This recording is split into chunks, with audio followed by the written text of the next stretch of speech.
Hey you there, thank you for watching, and welcome to Forge Lands Forever. Today I have a 3v3 ladder matcher on the most amazing Neuroxis map generator. So let's go ahead and introduce our teams and our players, starting off with Team 1 here up in the northwest, also known as Blue Team, ending with Team 2 in the southeast. Starting off with the northernmost player on Team 1, it is Paralon going first land. He is an Aeon and he is in Stitch Blue, and again he is a 2148 rated player, the highest rank on Team 1 and in the game overall. And to his southwest we have the other blue player on Team 1. It is Will-O-Wisp going first land. He is also an Aeon and he is in Royal Blue, and he is a 1993 rated player, just shy of 2000 rated. And the last player on Team 1 to introduce in Amethyst Purple, it is Carlos. I'm assuming that's how it's spelled, going first land. He is a Cybern, he is an Amethyst Purple, and he is a 1370 rating. So for Team 1 set up, they have 2 Aeon and 1 Cybern, which means no access to UEF or Seraphim technology. Starting off with Team 2 southernmost player, it is in Ruby Red. Orb going first land. He is a 2088 rated player, the highest rank on Team 2, and again he is Cybern going Ruby Red.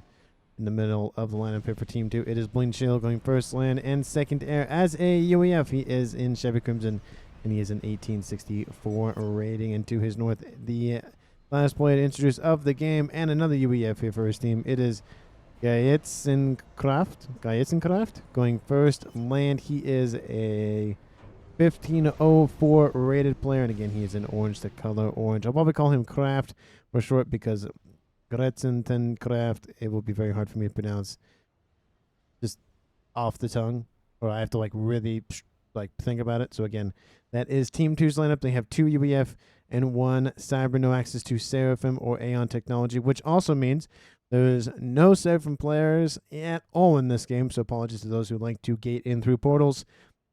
They do not exist for this game.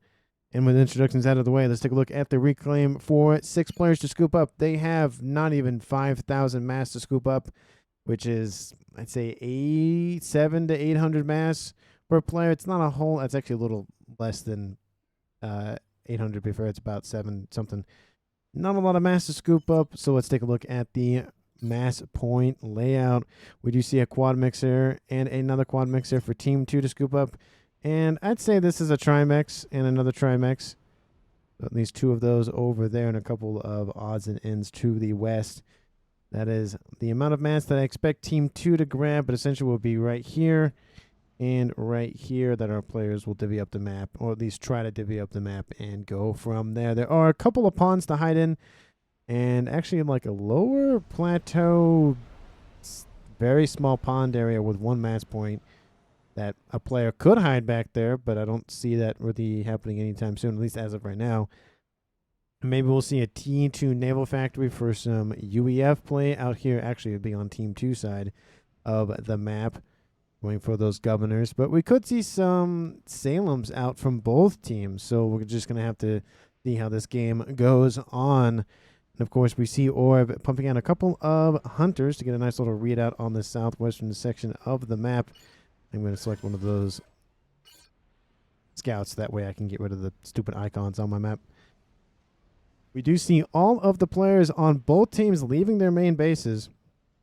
We see 1 player on Team 2 going north. Same thing for Team 1 going east, Team 2 going north. And then we kind of see the same sort of migration. Looks like a little bit of Blinshaw will go north. But we do see Team 1 going for the Navy out from Will-O-Wisp and from Paralon. So he's going to go for that Aeon facility, and then Paralon's going to go for the other Aeon facility. Kind of surprised to not see a Cybern facility, but we'll see. We do see a UEF facility starting to be built up here by Team 2. Looks like that's outbound from Bleen. Actually, yeah, it's outbound from Bleen Chill. And it does look like a wall section will be constructed to prevent any sort of incursions from that side of the map. Transports out from Team 1, going after those Team 1 mixes on Team 2's side of the map, trying to deny reclaim and mass points this early in the game. There's a little bit of aggressive play, but if they can grab all of the reclaim, at least the reclaim that does exist on the map, and then slow Team 2's expansion. It might be enough to give Team 1 enough time to build up what they need to. We do see a pseudo gunship on board that transport. It only has a couple of those T1 scouts, but they can fire. We do see a striker that is now online going after those engineers. Engineers will reclaim that facility before another unit is off the presses. One engineer has been destroyed, but the other two are alive and well. We do see the comm of Linshow going to rotate to deal with that sort of incursion. And that transport will continue its reign of terror. It's really hard to select the units on board the transport, so I don't know how much mass is killed. There are some interceptors nearby here for Team 2 to try to deal with this. The transport lands those scouts. Those look like they've killed 200 mass and 122 mass respectively. And that will essentially be the end of that ghetto gunship for the time being. Team 2's play of Orb is just going to push on this southern edge and just continue westward. He might be able to grab that entire western section of the map, at least the southwestern section, and push northward, putting Team 1 in a very interesting position of fighting a war essentially on three fronts. We have one here, one in the water, and then one in the east. Well, more like the east over here. Essentially, Team 1 is doing the exact same thing, but the efforts by Team 1 are being a little bit slowed by Team 2's forces outbound from Grätzel, Tincraft. I don't know, it's kind of fun to say. Maybe I'll just keep saying it. We do see the comm about to crest the waters and it get onto land, dry his feet, and deal with this incoming counterattack by Team 1's player of Carlos. And it does look like that T1 PD will be enough to deal with these Mantis for the time being. Luckily, Team 1 did not have any T1 artillery in the mix, which means that that PD will be perfectly fine. Gun range is done here for Parallel, going for advanced range, and we see a speed and range upgrade on board, or coming on board here for Carl in the west. Willow West does have his T1 naval facility online, as well as a second one outbound. Is that a different color? No, it's the same color. It's kind of hard to tell sometimes, especially in a reddish map with both blue players right next to one another. It kind of makes a little hard to tell the difference, but I will continue to endeavor to do so, as is my choice of being a FAF caster. We do see T1 Mantis versus T1 Mantis here between both of the Siren players. It does look like Orb will lose one of those Mantis. Oh, no, maybe. Oh, nope. Isn't able to keep it. But it does look like that Mantis does get EMP'd and will eventually be killed off. If the Mantis doesn't move, he will die. No, and he dies. So there he goes. We do see in the west, starting gun, done, canceled, starting gun in the east for Kraft. We do see a T1 ghetto gunship, more actually, in fact, on board that transport this time, trying to harass Team 2's orange player in the northeast. I don't know why I have my directions all wonky. I don't know what it is. But T1 Aurora are floating over the middle of the map for this little pond here, giving a huge advantage to the Aeon players and being able to transport airboats units across the waters. But soon Team 2 will have access to T2 amphibious tanks or hover tech in the form of the UEF have the, what is it? It's the, I forget what it's called. The Riptide, and yes, it is hover by the looks of it. Yeah, hovering. I just can't remember if it was hover or floating or whatever, but it is hover specifically. Transport is sitting right here just off the cliffside, trying to remain out of detection range. But unfortunately for Team 1, Team 2 can definitely see it. And transports are going forward immediately, not going to give it any time to exist. But all of those scouts do make it onto land, but one does die in the crash damage. And a huge amount of scouts on this eastern side of the map for Team 1, constantly trying to pull all of those forces from Team 2's front line. We do see the comm with range and speed on board, and the Zephamp is on board of Grätzel Tincraft. I have to make sure I actually pronounce the full name, because I don't know what I'm saying in German, so I know Kraft, I think craft just means craft or something, so maybe it's like watercraft. I don't know. I don't know what Grätzel Tincraft means. But we do see, just look at the horde of them. Look at the horde of those T1 scouts, those little tiny flares running around the map. We do see T1 tanks now online here for Grätzel Tincraft, as well as some T2 pillars as well. Some of the units on board for Paralon do have names, which means some of their viewers will not enjoy that. I mean, it does, it's kind of funny sometimes, but when you rename your commander, that's when I draw the line. If you can rename anything else but your commander, it annoys me. Especially when on the scoreboard it says one thing, but on the screen it looks like another thing.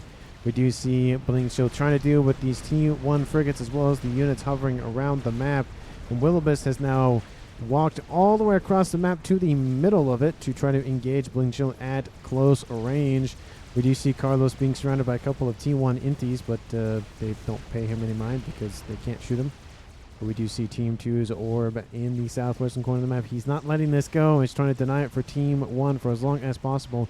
He's now sending a bunch of units on the coastline here. Try to maybe go after some T1 mexes up here, or maybe even hook around and try to just surround Carl on that western side. Now it's the northeastern front going. It is Gritzen, Philcraft versus Kraft, and Paralon versus Gritzen, Philcraft, and a lot of T2 Blazers are now on the scene. Those forces for Kraft have been reduced to ashes, and now it looks like it's going to be the first ejection of the game for Team 2. And the kill for Team 1 at 10, almost 11 minutes on the clock. He's in the red. He's dropping very, very quickly. There he goes. And Paraline stays barely out of range. Does get singed a little bit, but he is the, of course, one for credit of the kill. It is now a 3v2 in favor of Team 1. But Will-O-Wisp finds himself in a very interesting position. There's a Stinger. Doesn't really do a lot of damage, but it's better than nothing. Forcing back Willow into the water. These are still T1 Aurora actually fighting in the water. Look like blazes for a second. And that beacon class does have 1-star veterancy on board, will be shot down by the commander of Blinchill. And it does look like Team 2 is able to hold off the threat from the water for the time being. But now with the kill on Kraft, Team 1's player Paralon has just not really a lot of opposition on this northeastern side of the map and will push Team 2 significantly back on that side of the map. The only thing that can really bring back Team 2 essentially on this eastern side is if either Blinchill can kill off Willow in the middle or kill off Carlos in the west, which would force a lot of the APM to be taxed more over here versus over here. We do see units just being thrust forward for Team 2, trying to delay, trying to distract for as long as possible. A couple of NGs will be taken out in the crossfire. Unfortunately, they were just doing their job, trying to reclaim, trying to provide for their families. 5k HP comm, probably pointing out Paralon. I mean, he's actually at 6,700 to be fair. But 7,000 on board here for Willow. And Carlos is now receiving fire from a fellow Cybern. Cybern for Orb has stealth and gun, and Carlos only has gun. Doesn't provide a lot of offensive capabilities, but at least does deny radar for the time being. But there's a lot of T1 Mantis around Orb, and he's bringing his own units to bear as well, and is now bringing in the ones that were coming in from the western side of that pond, now trying to surround Carlos and probably just mess with his pathfinding and just constantly bonk him until he inevitably gets killed off. But the Mantis here are enough to kill off Carlos if he were to send all of them in. Orb trying to keep as many of them alive, of course, because it doesn't want all to die in the glorious fire that is a calm death. But Carlos is dropping very, very quickly here. Sub 2,000 hit points, and he is dead. Team 2 gets a counter kill at 13 minutes. Essentially the exact same place, roughly the exact same place against Team 1. But we have a calm death in the middle here for Will-O-Wisp. He gets killed off by Blinchill's T2 Torps. Willows goes, whoops. And that is a double kill here for Team 2, which means at 13.5 minutes on the clock, half of the players in this game have been killed off. Team 2 has 1 player left. Team 2 has 2 players left. Very fitting getting their team numbers, being Team 1 and Team 2. But Orb is suffering a lot of firepower from some Rhinos and some hoplites that are inbound. Orb trying to retreat the best he can. He really needs a T2 transport to really get him out of harm's way. There's a couple of Mantis trying to intercept the comm. The comm is at 2-star veterancy now, working his way up to a 3rd, and is repping up at 30 hit points a second. We'll definitely go for Nano after he's in the clear, but it's still receiving fire from those hoplites nearby. Interceptors are over the top here to deal with Team 2's. And Orb, I mean, he's receiving fire from those hoplites still.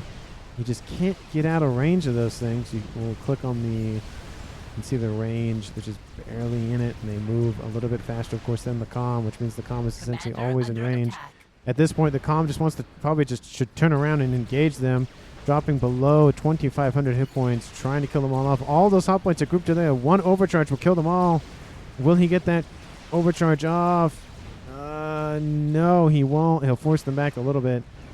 And unfortunately here for Orb, but it does look like the hoplites are in retreat, and his forces are trying to consolidate around him, trying to, again, push back Team 1 on this western side, or at least Paralon, I should say at this point. He's the only comm remaining on Team 1. And it does look like the Mantis will engage. Overcharge kills off the incoming unit, and a couple of those hoplites are severely wounded. Some of them are in perfect health. And now the Mantis are engaging at point-blank range. Those hoplites, of course, don't have a lot of hit points on board, which means they are very easily killed off by Team 2's forces. We do see a shocker over the top here for Paralon going after the comm of Orb. Orb really needs to get out of dodge. Needs to go into the water would be the best bet here at this point. Interceptors. Actually, no, those are Janus trying to kill off that bomber. Bomber does get a bomb off. Drops his hit points down to 1,700. And actually will make it to the water. Does Team 1 has another bomber inbound? No, it doesn't look like it. But it does look like Team 2's highest rated player of Orb will survive for the time being. Heavy shield now coming on the way here for Paralon. I don't see the heavy shield employed that much by Aeon commanders, especially not this early, but he does have 3 bases, to be fair, at 213 mass income versus 219. It's essentially tied, depending on reclaim, depending on a little bit of power. I mean, it's essentially the same. Team 1 has accrued a little bit more mass in total, but not by much. And that's mainly due to the reclaim that they've been doing currently still. That's on the map / been generated by enemy units and structures. And friendly allies and friendly allies, that's like the same thing. But friendly units and structures as well. But Team 2 has their UEF facility online, pumping out some frigates.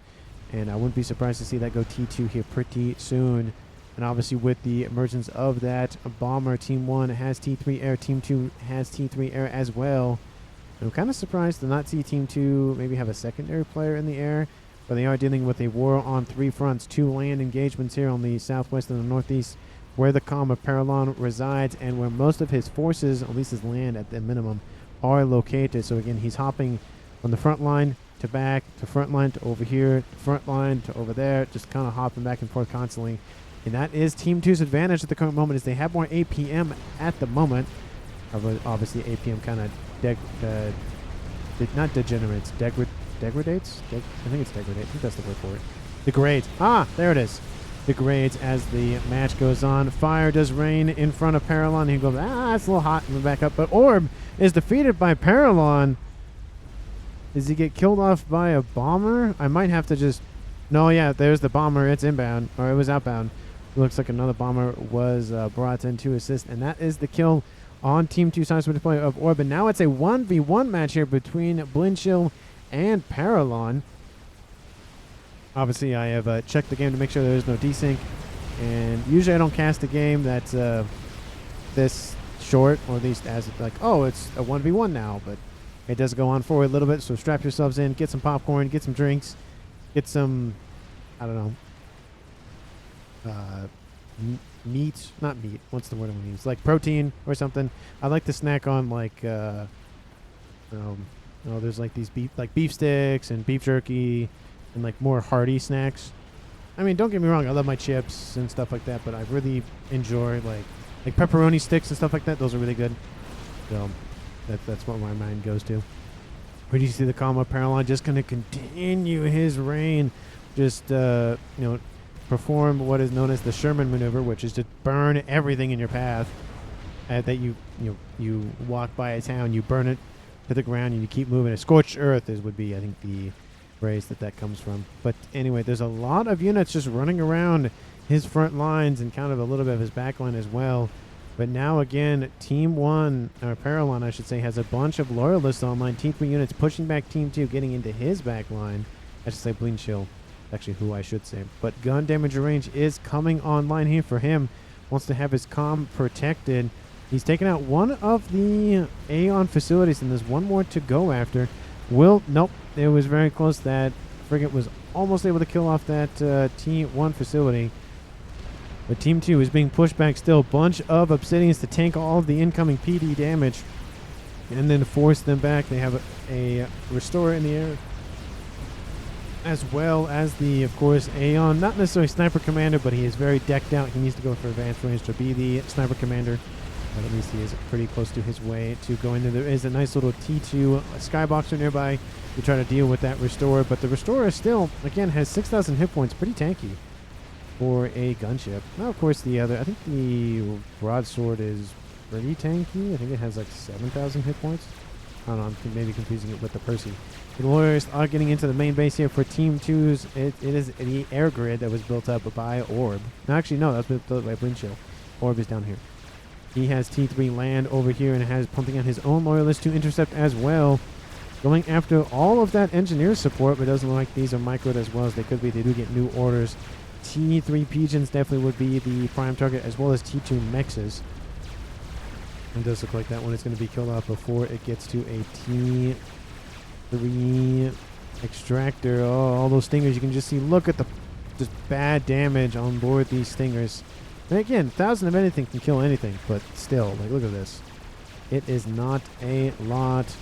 We do see ASF is being built out of that T3 air facility, and I think the last of the Loyalists will be killed up. But 24 hit points a second is almost up to just deal with the stingers by itself. Just sit there and be like, yeah, I can take your damage. I don't really care. And we do see those rhinos coming in. Blindchill is in the water, barely. He has his head just poking above it, which means he can't be targeted. Paralon should be able to see. Oh, no. I think he was barely out of range. The comm does emerge from the water with that gun upgrade on board. And this base here for Team 2's Blindchill will be... has seen better days, to be fair. But his T1 facility will at least stay intact for the time being. In terms of mass generation, Team 1, 255. Team 2, 173. And that is a huge difference, especially at 21 minutes in this game. And taking stock of the game, well... as we made a comment for the past couple minutes, it is a 1v1 now. It was a 3v3. It is now a 1v1.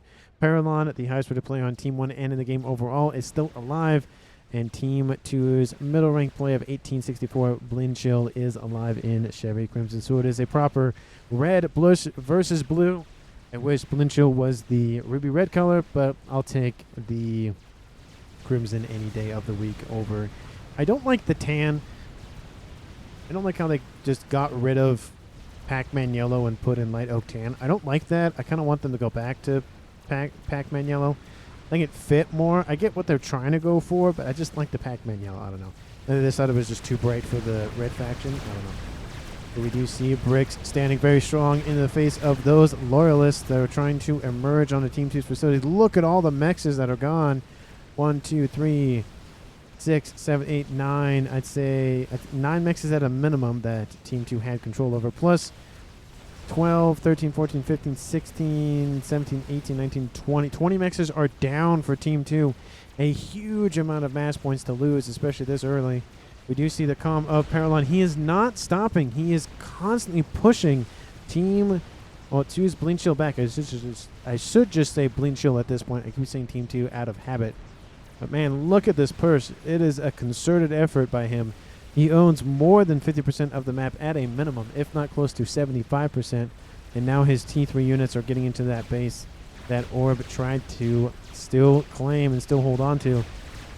PD are being built to deal with these Loyalists. It will be a little bit, well, it'll be probably a decent amount to deal with the Loyalists, but if bricks come in, that will be it. And Paralon will not retreat. There's some Russian in there, GD, and whatever else, naming convention. Don't know what they mean, but means something, I guess. Obviously, because words usually mean something. But Blindchill is being targeted by those Loyalists in the retreat of that commander. 2-star veterancy on board that UEF commander now. He's up to 14,400 hit points. T1 PD trying to force back these TT units outbound from Paralon. There was a lot of floater units, a lot of those blazes running around the map, especially with the Aurora as well. They float. I'm not going to say they fly now, because if you know what that reference is from, you know what it's from, and I should not be quoting that movie. It's not a great movie. It just wasn't. Regardless of the franchise it was a part of or not, it just wasn't a good movie. Anyway, Paralon is, again, he has 41,000 hit points just due to the fact that he has a heavy shield and he is at 5-star veterancy on board that commander. But the PD are able to hold him back for a time being, though. He has to retreat, but he's building a ton of Team 1 facilities just to pump out engineers and pump out just a lot of spam units. We see that floating tech constantly pushing Bleeding Shield back. Team 1 facility will not last very long. And we do see some frigates online, so Bleeding Shield is going to be forced into just a land-in-air game with Team 1 controlling the sea at the current moment. Not going to put a facility in the corners or the edges, so essentially it's the only spot of the map that maybe would be effective. In retrospect, I should have given the base away. Oh well. There's to Orb. But, I mean, maybe, but that would have probably added a minute or two of some mass income, but not by much. No. We do see, of course, Bricks forcing off the Loyalists. Actually, well, the Loyalists just died. But the Rhinos just can't compete. There is one more Loyalist up there, but we do see a lot of Bricks coming out of Team Blinchill's facilities. I would love to see some Percy's, because he does have access to UEF tech to kind of bolster his forces and the attack power that he has available to him, because Percy's do a ton of damage. And Paralon gets notice of where the comm for Team 2's last remaining player, Blinchill, is. And he's going to send most of his forces to try to at least surround him, or at least encase him on this eastern side. We do see the T2 and T3 units outbound from Blinchill to move to intercept and protect the commander. The commander might have to go in the water, but he doesn't retreat southward away from this front line. Lots of PD constantly being built and just PD creeping against Team 1's Paralon. Paralon has a ton of mobile shields, which are doing a ton of work. I say a ton a lot. A ton of work against the damage. But of course, it's not going to be enough once the shields go down. They are being primaried, of course. They take out the shield generator or the emitter, or unit or whatever in this case, and force back Team Paralon. But Paralon, I mean, he has enough forces here to really just run over this place, but he doesn't want to commit, because if he does, it puts him in Team 2's territory most definitely, and doesn't want to be caught unawares as well and just have a bunch of T3 or T2 units jump on top of him and kill him off, and that be the end of the game. 26 minutes on the clock, and I feel like at this point I might just speed it up to 1, make it a little bit more engaging. We're at this stage of the game where both players are kind of taking it easy, a little bit more defensive, more building up. We see Paralon at almost 400 mass income, almost double than Blinchill. Of course, that has more to do with the fact that he just didn't have a lot of mass points versus Team Paralon. So, and it's going to just be a pushback here by Team 2. There are some T3 units in the mix, bolstering the amount of attack power and HP on their side of the war. 9 bricks, says Carlos. There are a bunch of bricks down here as well. And there's a couple of Loyalists still in the mix here, but there are also bricks starting to include themselves in that lineup. And it does look like the secondary force that Paralon has been building for a while now is moving in on the west side, but it's not going to regroup. Looks like, well, no, they're moving north to intercept a couple of these Loyalists. I mean, T1 bombers will do the case. There's not really a huge amount of issue, but sending that many forces to go after 2 bricks, sorry, 2 Loyalists, not really worth it in my regard, considering that maybe they'll get a couple of mexes, but I mean, you're up almost 200, a little over 200 mass more. Losing a couple of T2 mexes isn't a huge thing, especially when you have restorers being built, and they'll deal with those Loyalists right quick. But the Cybran/UEF player, Blinchill, is forcing him back a decent amount, at least on this southwestern side at the minimum. It's gained some territory back on the eastern side, but I mean, the main thing is gaining the mexes at the minimum. He needs more mass. And at this point, I feel like if Paralon builds a Colossus, or even a couple of monkeys, that'll essentially be over here for Blinchill. I don't see any sort of experimentals being built at the current moment, but that one... But oh, never mind. Flytona says that's what the name of this experimental is. It's Flytona. And it's already in the green. Huge. Huge for Paralon. Gonna go for advanced range in just the middle of his lineup here. Not the best place to do it, but he needs to have shields to protect him. Surge, GD, Ona, Pro, Daspero. There's another Surge. And references to other players and the like. And there is that pushback here in the southwest here by Paralon as well. I feel like Team 2 should probably cut their losses a little bit and just defend here. Needs those Mechs is online. Needs to start pumping out more mass. Essentially at this time, he's just going to be buried in mass. And we do see that range is essentially going to finish unless a bunch of bombers come out of nowhere and kill him off. He's going to be fine. And, of course, the water has been secured. I'm kind of surprised to not see this facility go T2, just kind of ringing a couple of cruisers to try to deny any sort of ASFs that his opponent could be building. But he's focused on other things, so I don't blame him by not neglecting it, but it's just a way to prevent Blin Chill from using air. Because it's either he flies over a bunch of flak, he flies into ASFs, or he flies over cruisers. It's essentially the three options, and none of those options are good. We do see bricks versus bricks, but it's not going to work for the western bricks because there's just more bricks on the eastern side. And it does look like bricks will advance here against this lineup here of T2 forces. I don't see any T3 in the mix. I see the comm. He's essentially a T3.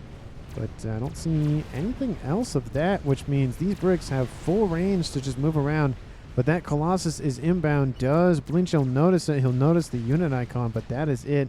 Once that is on his radar, there's a dad joke in there. That is gonna hurt. Flaytona is actually gonna regroup with his forces here in the east, and GC equals says Orb, and it does look like all those forces will retreat, and the attack will start to commence on this eastern side. There's a bunch of PD that is still being just thrown together here. As many of them as can be put together is what Blin Chill is thinking. The Colossus could have taken the advantage and just sent it against Blin Chill's eastern side, but doesn't want to. At least at the current moment, does turn around and go, wait a second. Actually, I can. I do want to do that, caster.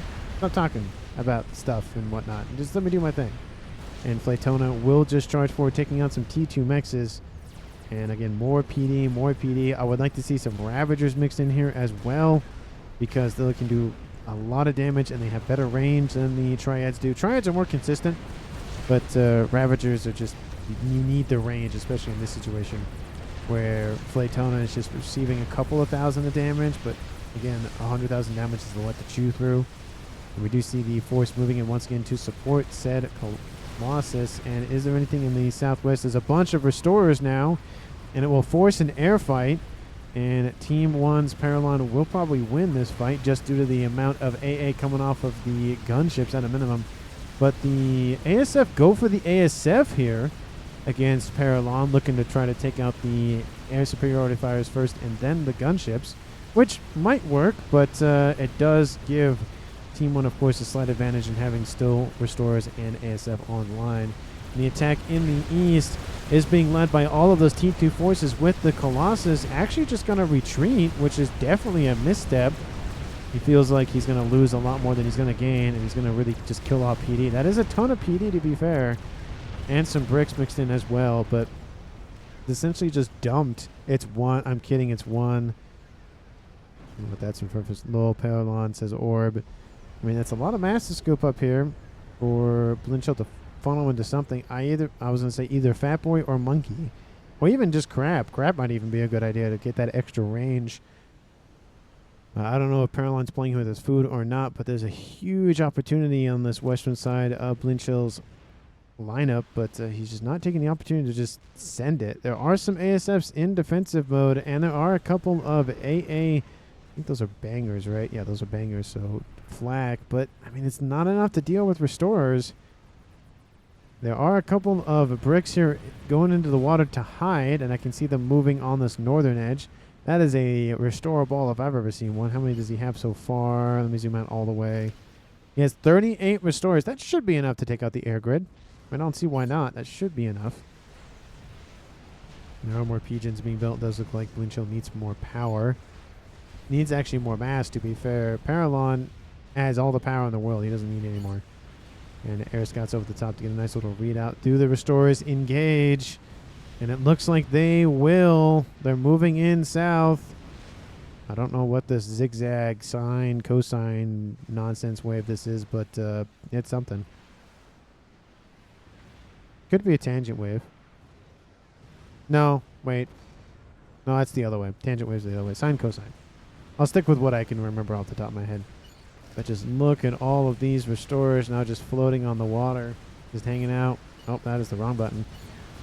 There they go. ASF moving in to clear the way as the restorers just kind of blink in, take out a couple of air units, and then call, nah, so we're just not going to worry about it. And it's a missed opportunity, most definitely here by Paralon. He could have just gone for it. I don't know why. It's giving a lot of time for Blinchill to build a bunch of AA in the meantime. A lot of T2 flak. And it's just going to... I mean, he has the advantage.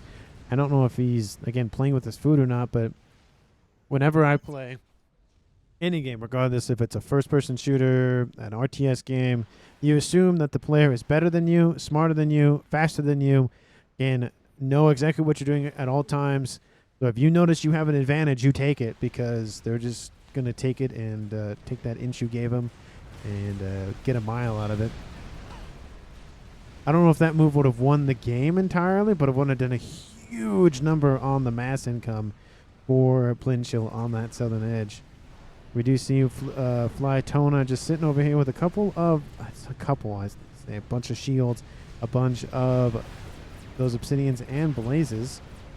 Are some engineers kind of just roaming the map here.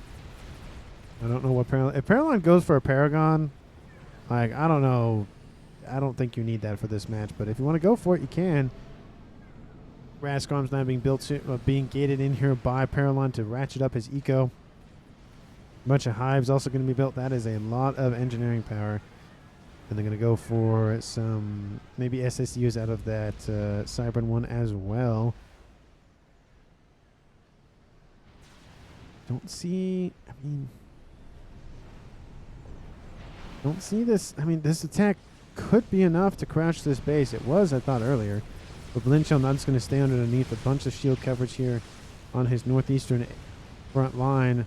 And there's just a couple of missile launches, it looks like. I mean, he could build some artillery and force his line back, or at least force it to engage at a minimum. It just isn't doing that. I feel like both these players kind of just taking their time. I don't understand that. I think he figured out he doesn't need to attack to win, says Orb. Yeah, I think that's probably what it is. I think you've lost. GG, good try. I mean, he's at 38 minutes. The game goes to at least 50, so there's at least 10 more minutes in there. I just don't know why he's not doing it. I mean, he could go for Nuke. He could go for a bunch of stuff. It doesn't look like Paralon has one SMD. It isn't loaded yet. But, I mean, he could go for something. Try to just go after the Calm at a minimum. Calm's hiding in the water to the north. It's now turned into an assassination game where if either player kills the other one, that's it. Game over. It's just neither player really wants to just commit to a full-scale attack. They don't want to give a bunch of mass to their opponent, have them scoop it up, and then turn it into something that will kill them. So they're being very conservative with it, which works for some instances and not necessarily for others. We do see the bricks on the eastern side getting a better attack vector than the ones on the western side, just due to the fact there isn't really any radar over here. That's also partly due to the fact that I think there's some stealth fields. Yep, there's some mobile stealth field generators blocking the vision. But here come the restorers. Oh, and there they go. They're just not wanting to engage. Blinchill will build a Fat Boy here in the east, and that is huge. We're starting to force back, which he's already done, that front line here of Paralon.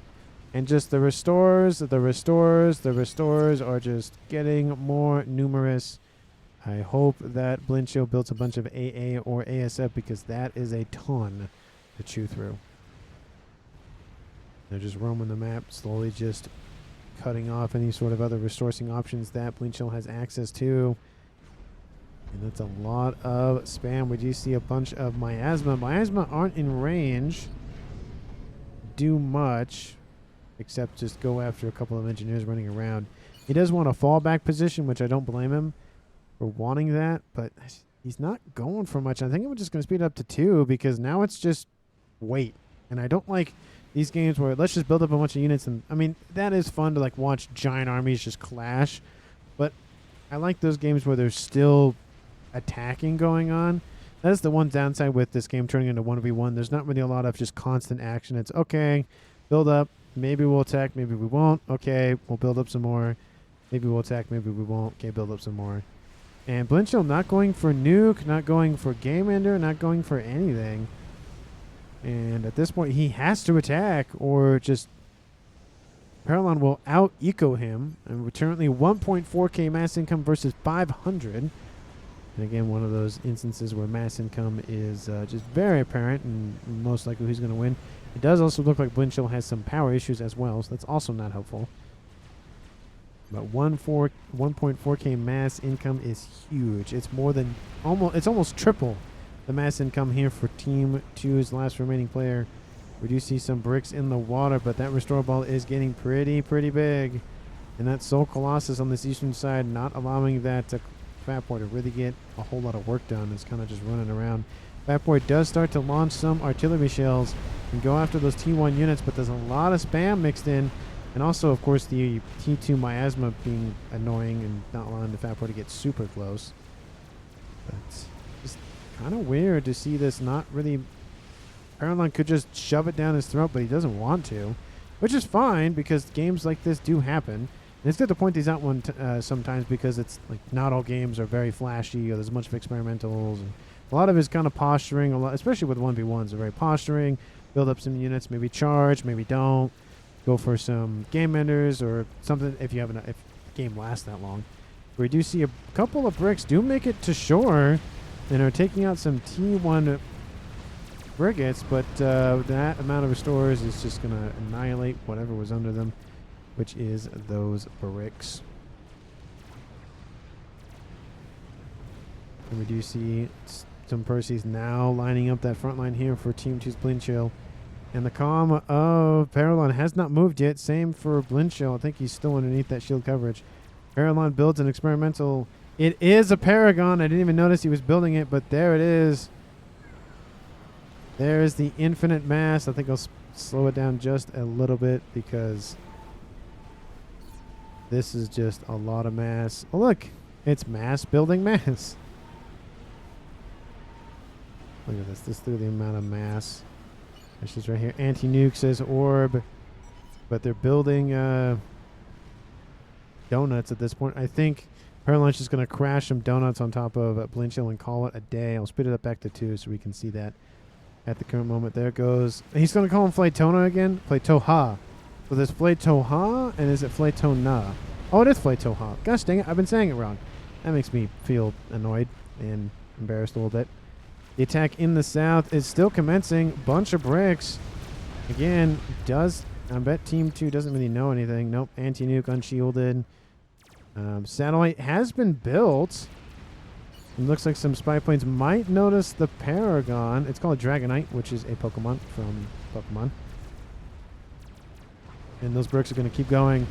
And will the destroyers engage? Yes, they will. And is this going to be enough? No, it's not. The restorers still don't engage. It's still a missed opportunity. And here comes the donut. That's definitely the opportunity that Paralon's going to use to send these in. Happy Face says, oh, missile launcher. Oh, going after. Oh, he takes out an SMD with a missile launcher. That's rare to see, at least in this cyber scenario. But the Restorers and the Flaytoha are just going to crush anything beneath their feet, or in this case, their repulsors or hover jets or whatever the heck it's called in this game. Repulsors is from Star Wars, if you're wondering. And it's just nice little view of all those Restorers running around the map going after bricks. Get them, boys, get them. The ASF are going to engage the ASF here from Team 1, but again, even if Team 2's Blindchill does get all the ASF killed, he has to deal with a bunch of Restorers and now a donut over top. Does he even know about the Paragon? Most likely he will, because you can see it. There is not an SMD online, which means it is very much open for business for Team 2 to just bring in a couple of nukes and call it a day. I don't see any nukes built. This is oh, never mind. There is a nuke built here by Blindchill. Does Team 1 know? Oh, what is this? What is this? We do see SACU transporting in with some Rascom teleportation, and the sacrifice pretendant is what that Tempest is called. And it looks like it's just going to be one of them. Oh, it looks like there's a couple of them on top. It's hard to tell. It is being built pretty quickly, to be fair. It looks like there's at least one. Or let's just say at least two, but I can't tell exactly. The nuke is half loaded. Will he kill off the Paragon? That'd be very big. For Team 2's last remaining player, Blincho. That's how I get around saying Team 2 is. It's just a last remaining player. Missiles are... Oh, is that missiles? No, that was miasma fire. A couple of these Cougars are just receiving unnecessary artillery fire. But it does get pinged by Team 2, so Team 2 will notice it. He notices the RASCOM at a minimum. Let's send a couple of Tort bombers and call it a day. And there is an engineer going to brave the water here, see what's going on. And he'll notice... Okay, there they go. They do sacrifice. It's almost done. 2 of them remain. Looks like there was 4 of them. And it's going to be enough to build the Tempest. And this is huge here for Team 1. Tele GC. Nope. Oh, lol, says Orb. Tele Tempest is what that is. Shields are going to be built to try to protect the nuke. The nuke is almost loaded. And I'm assuming... Man, it's just wrecking all that air grid up there. And the donut does get taken down, I'm assuming, by the ASFs or by something. And there's also 2 bugs over there as well. Lots of AA, of course, has been built up in the interim. And those restorers do push forward. Is it going to be enough? I don't know. Maybe they're going to come in and assist the Tempest in the southeast corner of the map. The nuke is launching. Where is it going? It's going for the Paragon, and unfortunately, there is no SMD to protect it. He's also building a Scathis, because why not? And there it goes. It is outbound. The Tempest has been completed, and it is just tall enough to reach over and start taking out some T3 mexes and other facilities. There is a T3 land headquarters for the Cybern faction, so definitely Blinchill does not want to lose that. The restorers are inbound. They're going for that front line. I think they're going for the commander himself. He does move. Don't know where he's going. He needs to get under shield covers. If he goes out of shield covers, that's definitely not going to feel good. ASF and whatever else was going to be sent to deal with all of this gunship nonsense. T3AA doing its best to deal with all of these restorers. It doesn't look like the restorers will be flown away. And, of course, the very big explosion. Kaboom! Actually, Flaytoha is actually perfectly fine. But now that the Paragon is gone... I was like, there's no way he's producing 13,000 mass. It's dropped to 600 due to the fact that he just doesn't have the energy to run all of those mexes. And, I mean, that is one of the downsides with playing with your food is stuff like that can happen. And now the attack in the east looks like it's going to commence with a bunch of T2 first and then the Colossus. But here come the bugs. One of them is named it's hard to move. Pyranichek and Ona and Flytoha. But there's a lot of T3AA. I think there's a decent amount of T2 mixed in. Actually, I think it's just those bouncers, I think. And it looks like the gunships are going to be the main focus, the T4 variety, not the T3 variety. The Restorers, of course, not really known for their air-to-ground weaponry, mostly known for their air-to-air weaponry. But again, with 4 bugs, 1 up there and 3 over here, this might be enough to overwhelm the AA defenses of Blinchill. Of course, the Tempest now targeting that nuke, but unfortunately there is a decent amount of shield covers, and there's a bunch of T2 Tort bombers. Actually, those are T1. Those aren't even Tort bombers. Those are just regular T1 bombers. And a couple of bricks to try to deal with that as well. The Restorers still making their way in. First bug is gone. T3 Mechs does survive the crash landing. Second and third and fourth are still fine. The Colossus is standing still in the face of that. Fat Boy can unleash on everything that it has. The nuke is 2/3 of the way loaded. The AA defenses are being chipped away ever so slightly, constantly here by Team 1's Paralon. T3AA constantly being spammed up out of these facilities to the south. The Tempest has been destroyed, and there is one solitary little SACU still underneath the water.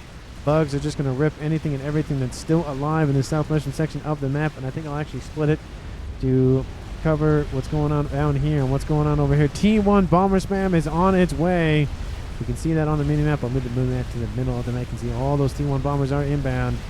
And this army is not going to stop here. There's a bunch of T2 shielding with a bunch of triads as well. Would have liked to see some of those Ravagers target the Colossus, but there are a couple of bricks soaking up a lot of that incoming damage. The bugs are moving in. Bombers are inbound for that nuke. Will the nuke load? I don't think so. There's still 3 bugs to shoot through as well as the rest of the destroyers.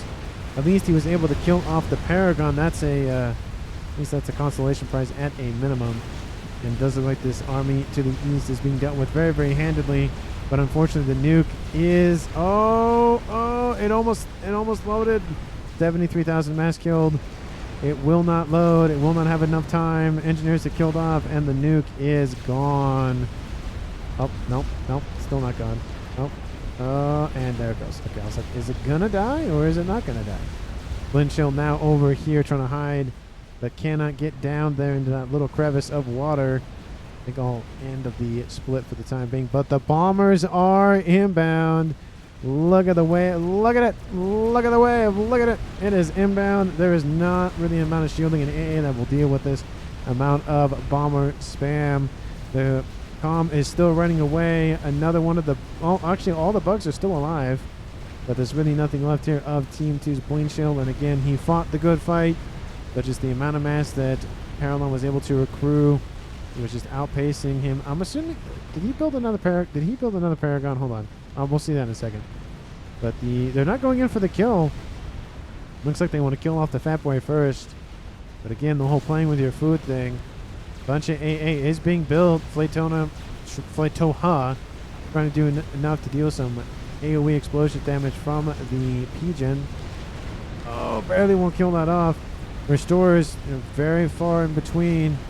But again, even if Blindchill is able to deal with all of this incoming spam, he still has the whole entire map to deal with. He's not giving up, though. There is a bug sitting down here. There's another experimental named Arc over there. There's another bug down there. I'm assuming the SACU is doing nothing, but could be building another Tempest or something. But the AA is is decently impressive to deal with all of this T1 bomber spam. And it's not stopping anytime. It's just going. It's going. It's not stopping.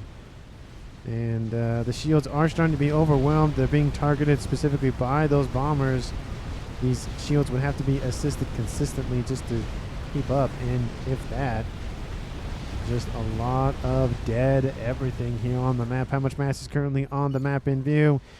Almost 500,000 mass. That does not accrue for the amount of mass, of course, that was over here from the Paragon. Obviously, the donut adds that a little bit. But, oh, that's a lot of firepower for one brick. That is what we call overkill. Let's look at the game pause for a brief moment.